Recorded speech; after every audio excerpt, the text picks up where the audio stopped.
I've seen things. Things that no person should see ever. I've heard secrets that no person should ever hear. I've witnessed things that should be impossible. All so I could learn this? This year, I gave myself a small goal of trying to learn as many things as possible. There's not really a real reason why I gave myself this goal. I just thought it'd be something fun to do.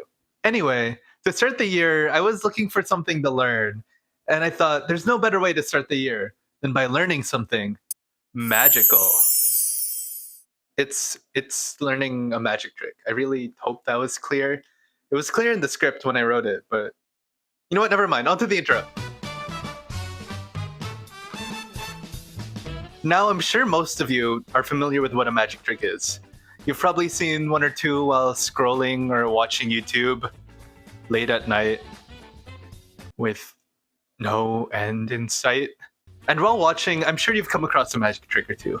Maybe you've seen a magic trick and you've gone, "Whoa, what? That's so cool. How did they do that?" Maybe some of you have even gone, "Whoa, what? How'd they do that? Maybe I could learn to do that." And then people who see me do that will be just as amazed as I am. I'm definitely the second example. I saw a magic trick while probably scrolling at night, and I just really wanted to learn it. Most of you probably haven't looked at a magic trick and immediately gone, "Hey, I want to do that." And that's perfectly fine. In fact, I think that's the more normal and rational way of thinking when you see something. I know a bunch of people just have way too much to worry about to think about learning a magic trick. And that's fair. I've got a lot to worry about too.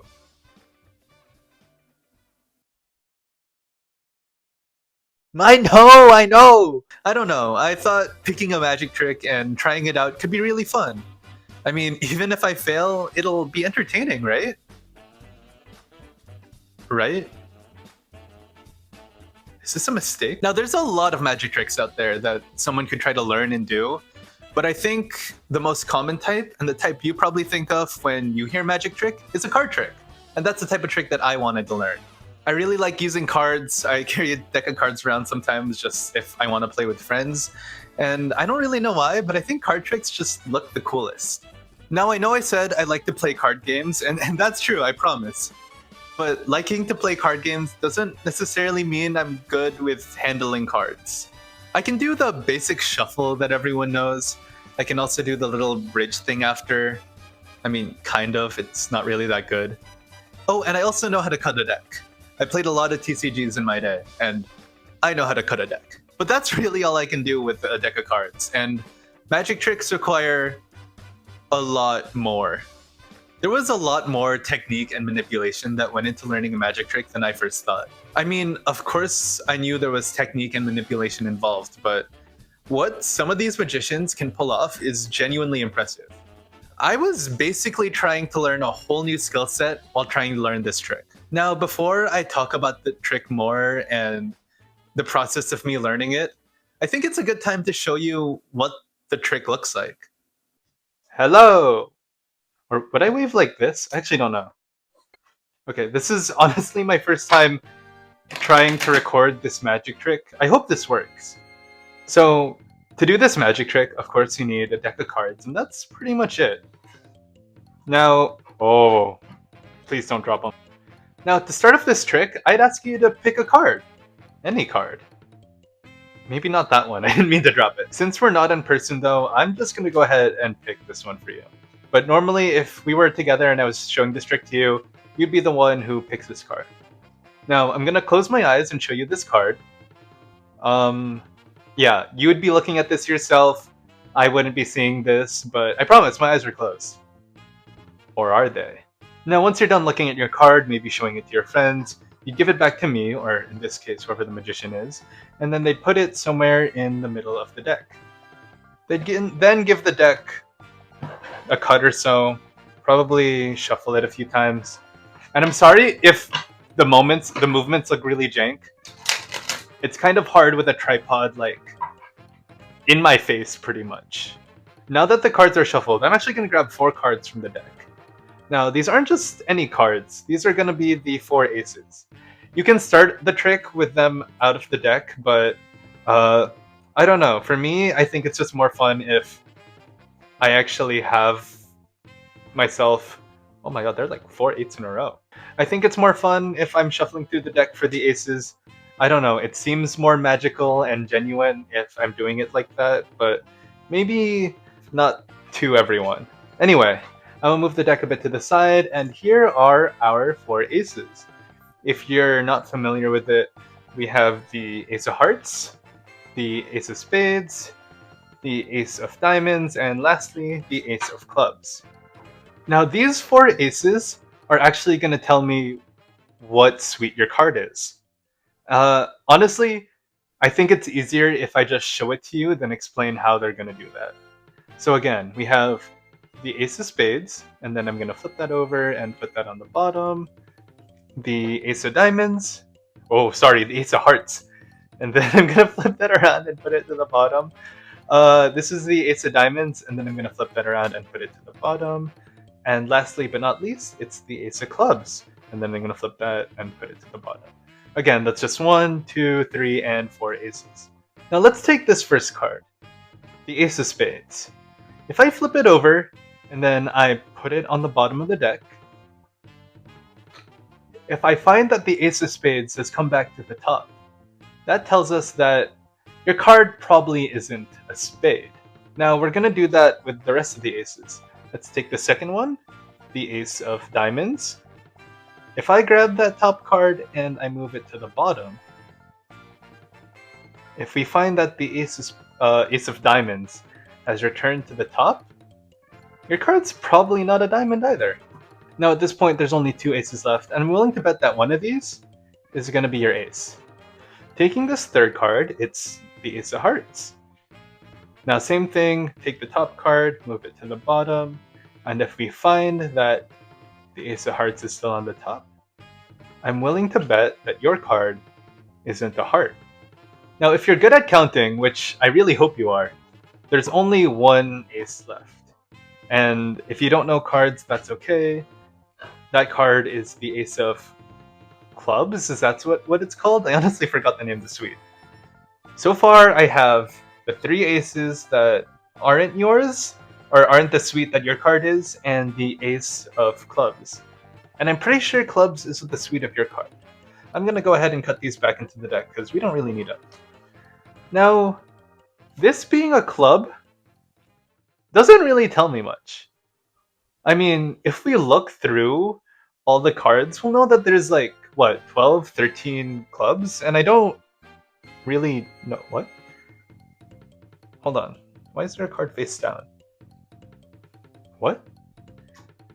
That's the ace of clubs. But if the ace of clubs is there, then that's your card. What? Whoa, did you see that? That was crazy. I sure hope it looked crazy. I'm recording this in advance before I record the actual card trick, and there's a chance it looks really bad. Now, I picked this card trick because it was relatively simple. There's not a lot of extra setup you need to do beforehand. You can kind of just grab a deck of cards and do the trick. It's also a pretty flashy trick. Like, it requires some fancy words and techniques, and I think that's kind of fun. I think that's definitely the type of trick that I wanted to learn. The process of learning this trick was somehow easier than I thought it'd be, and way harder. Like, way harder.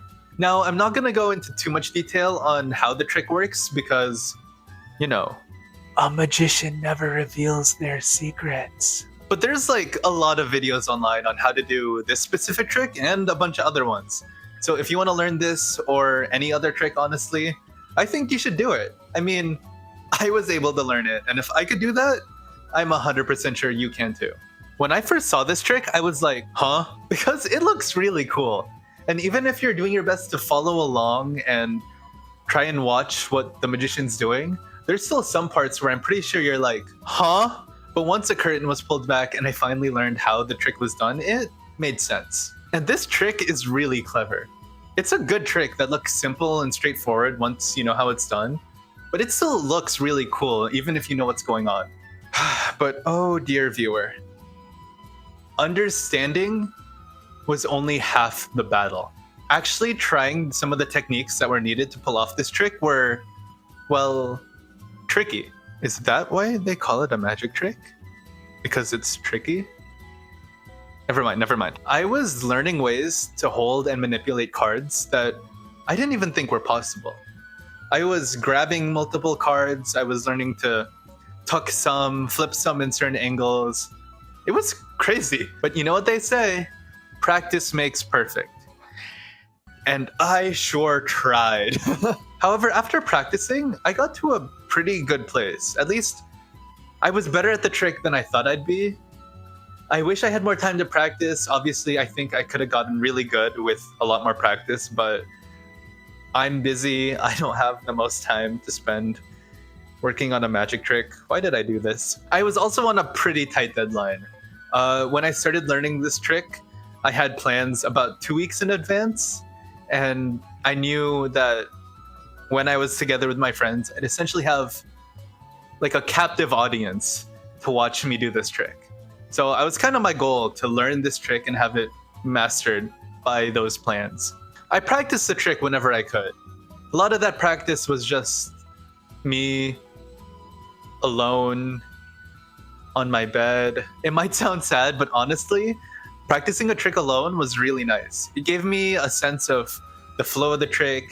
It let me figure out if I was doing the techniques right and what I'd say or do without worrying about people watching me. Ultimately, I think practicing alone is a really good way to just really nail some of the techniques you need to pull this trick off. But ultimately, you do need an audience to perform the trick too. And there's really only so much that plushies can do.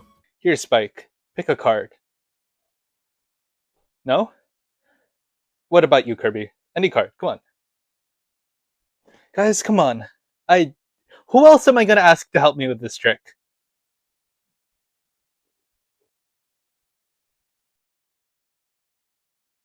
After about a week of practice or so, it was finally time. I had friends around me, I'd been practicing for a while, and this was it. I finally got to perform the trick. I did the trick, and it wasn't perfect. Not everything was bad though. There were some parts of the trick that people thought were really cool. Like the ace flipping, that part is people's favorite. Whenever I show that to someone, even if it's just that part, they look at me and go like, how did you do that? That was genuinely impressive. But for every one moment or so where I had someone in genuine awe, there were 2 or 3 where I could tell the jig was up and I messed up. They knew what I was doing. But you know what? All throughout the trick, especially on the parts where I mess up or I do something wrong here and there, I was laughing and having a good time. And my friends, the people I was showing this trick with and sharing it with, they were also laughing and having a good time. And you know what? That's really why I want to do this. Not just the magic trick, but the reason why I want to learn and do a bunch of new things. Because learning something new gives me the chance to potentially have something new that I enjoy doing. And I think more importantly, it's something that I can share with the people I love and we can all enjoy together. I really struggle with perfection, and honestly, when the trick didn't go the way I wanted it to, it kind of stung. But you know what? That's okay. I learned something new, I practice it, and at the end of the day, honestly, I think I got the trick to a pretty good place, at least a place where I'm impressed. At the end of the day, learning this magic trick brought joy to me and the people I got to share it with. And isn't that the point of it all? Thank you so much for watching, and I'll see you in the next video. Bye!